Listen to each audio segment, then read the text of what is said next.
એટલે બહુ જાજુ વાંચ્યું હોય છે, મગજમાં ઘણું બધું આમ સ્ટોર થઈ ગયું હોય છે, અને એ બધું જે સ્ટોર થયેલું છે ને એ પેપરમાં નાખ્યું હોય છે. ઘણા એને સ્ટોર ઓછું થયું હોય ઓછું નાખ્યું હોય, ઘણા એને વધારે થયું તો વધારે નાખ્યું હોય. તો પરીક્ષા પૂરી, શાંતિ, હવે વેકેશન. પણ આ વેકેશન પહેલા આમ જોવો તો કઈ સારા સમાચાર નહીં, પણ થોડાક આપણને દુઃખ લાગે એવા સમાચાર. એ સમાચાર એ છે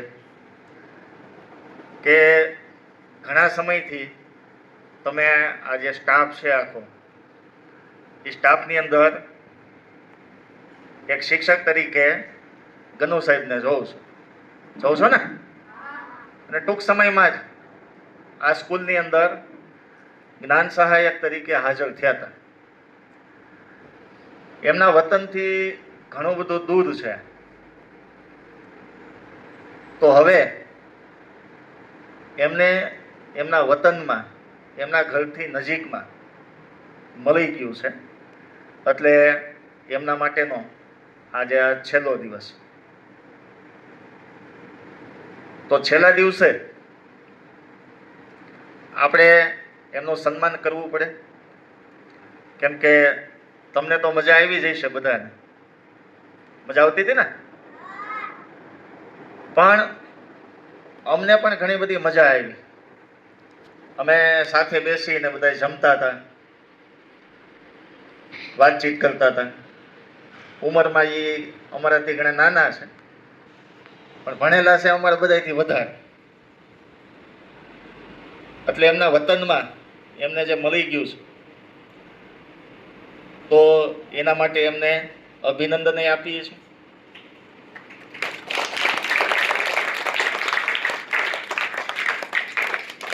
અને એ અનુભવ છે એ હું થોડોક અહીંયા તમારી સામે કહું છું.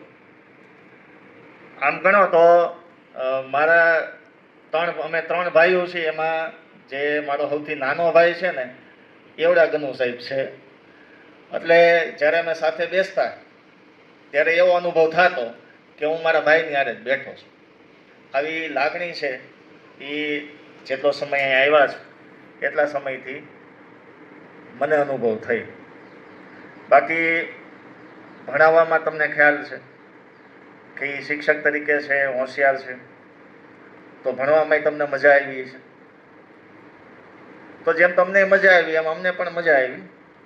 પણ આજે એક સારી અને ખરાબ બંને વાત થઈ કે એમને એમના વતનમાં મળી ગયું. તો ખૂબ ખૂબ શુભેચ્છાઓ એમને આપીએ છીએ આપણે કે હવે જ્યાં સ્થળે એમને મળ્યું છે એ સ્થળે પણ જેવી રીતે અહીંયા એમણે જે કાંઈ ફરજ બજાવી છે, એમના જ્ઞાનનો જે લાભ આપ્યો છે બાળકોને, અને જે સ્ટાફ સાથે રહ્યા છે, એવી જ રીતે આવો સ્ટાફ ને આવા બાળકો એમને નવી જગ્યાએ મળે. ગનુ સાહેબને કહી કે ભાઈ એમને અહીંયા કેવું લાગ્યું હતું એ વાત અહીંયા કરે. આમ તો હું પહેલાં ખાંભા હતો, તો આમ તો બધું અજાણ્યું જ હતું, પણ જે શિક્ષણ થતું છે એમાં કોઈ અજાણ્યા જેવું કંઈ વસ્તુ હોતું નથી. બધા શિક્ષકો આપણા કરતાં સિનિયર હોય તો પણ એ આપણી જેમ જ આમ વર્તાવ કરતા હોય, જાણે કે આપણે એમની જેમ મોટા કાયમિક શિક્ષકો હોય, એમને જેટલો અનુભવ હોય આ ખાતામાં. શરૂઆતમાં તો આપણે વિજય સાહેબને મળ્યા. હું આજ સુધી આમ તો વિજય સાહેબ સાથે જ આવું છું અને એમની સાથે જ જાઉં છું. ક્યારેક આ બેની સાથે આવું. પ્લસ મને બહુ મજા આવી કે સાથે બેન જમવાનું, વાતો શેર કરવાની, એવું હતું. પછી ધવલ સાહેબ આવી ગયા. ધવલ સાહેબ મારી જેમ જ છે, આમ થોડા યંગ, એટલે એની જોડે મજા આવે. મારે શું છે કે પોલીસમાં હું આવી ગયો છું એટલે મેરિટ બાકી છે, અને જ્ઞાન સહાયકમાં ગામની નજીક મળી ગયું એટલે મેં આ છોડી દીધું છે. પહેલાં એ લીધી હતી કે આ ખાંભા જ્ઞાન સહાયકમાં હતા, ત્યાંથી પણ વિદાય લીધી હતી. એટલે મને તમારી જોડે, આ સ્ટાફ જોડે કામ કરીને બહુ જ મજા આવી. અને અમુક આ બધા શું છે કે આ સ્ટાફ આ જીવન ના ભૂલાય એમ એવા છે, બધા વ્યક્તિત્વ એવું છે સાહેબ. તો હું મારી વાતને વિરામ આલું. અસ્તુ.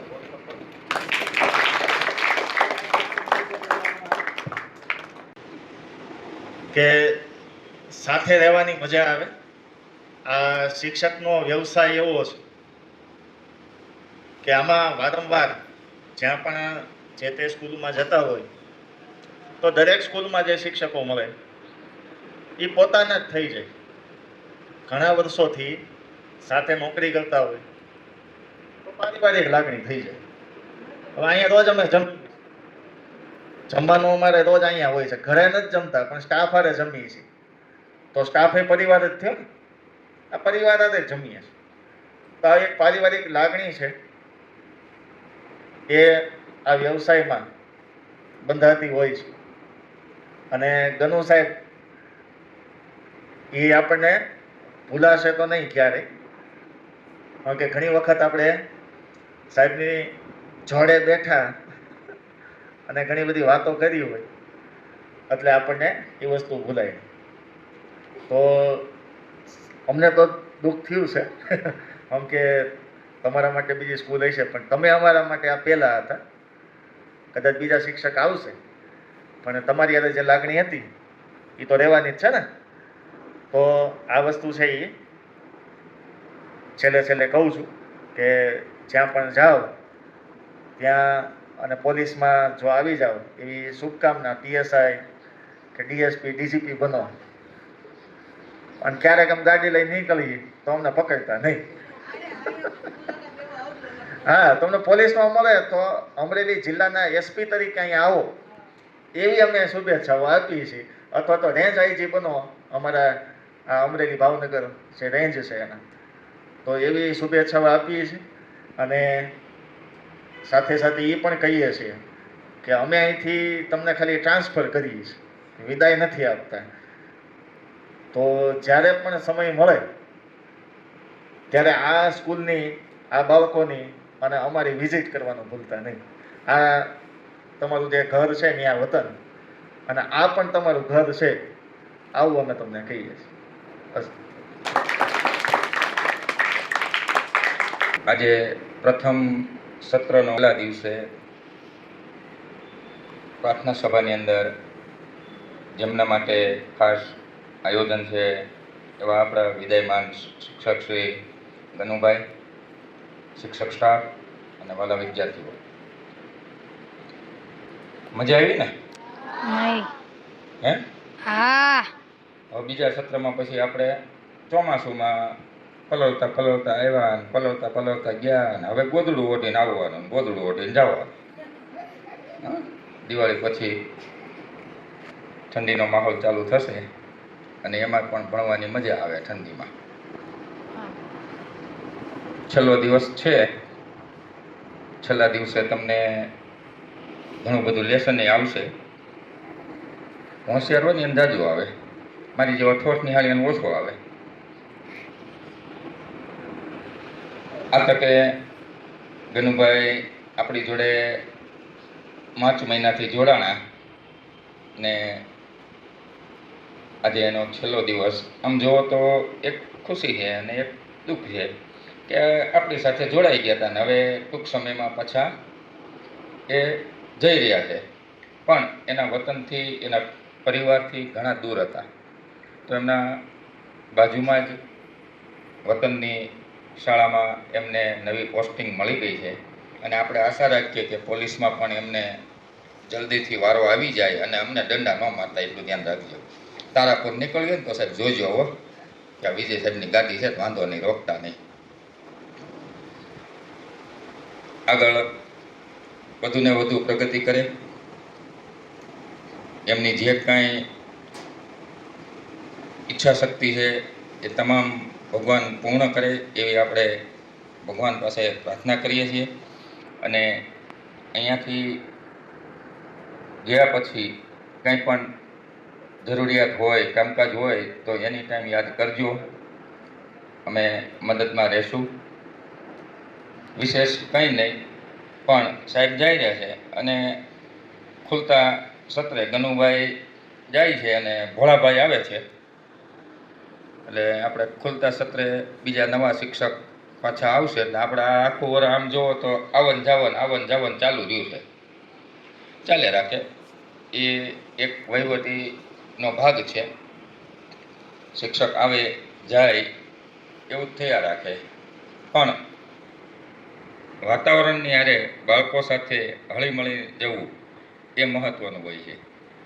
અમે પણ આવ્યા, સમીરભાઈ મારી પહેલાં આવ્યા, રિમ્પલબેનને બરાબર. હવે શ્રદ્ધાબેનને તકલીફ હશે કે હારા આવી જાય થાય છે કે સેટ થાય કે ન થયા, કારણ કે વર્ષોથી જે બહેનો સાથે સ્ટાફ સાથે આવન જાવન નહોતું, એમની સાથે કામ કર્યું અને અહીંયા હવે 3 મહિના 4 મહિના થાય નવા આવે ને જાય, એટલે બાળકોને થોડુંક તકલીફ થતી હોય. પણ સંસારનો નિયમ છે, પરિવર્તન અને આવે જ રાખે. વિશેષ કંઈ ન કહેતા હવે આગળનો દોર આપણે સમીર સાહેબને જ આપીએ કે જે આગળની કાર્યવાહી આગળ તપાવે. આપણી જે ભારતીય સંસ્કૃતિ છે એમાં જ્યારે કોઈ વિદાયમાન થતા હોય તો શ્રીફળને પડવો આપવાની એક આપણી પરંપરા છે. તો એક સન્માન કરતા હોય તોય આપે, વિદાય કરતા હોય તોય સન્માન એમ કરે. અહીં બોર્ડમાં લખ્યું ને વિદાય સન્માન, તો વિદાય કરી અને એક સન્માન કરી છે. તો એ આપણી પરંપરા મુજબ શ્રીફળ અને પડવો આપીને કરીએ છીએ. અને વત્તા આપણી એક યાદગીરી ધનુ સાહેબ આપણને વારંવાર યાદ કરે, તો આ વસ્તુ દેવા માટે આપણે તમામ સ્ટાફને બોલાવીએ. ધનુ સાહેબને અર્પણ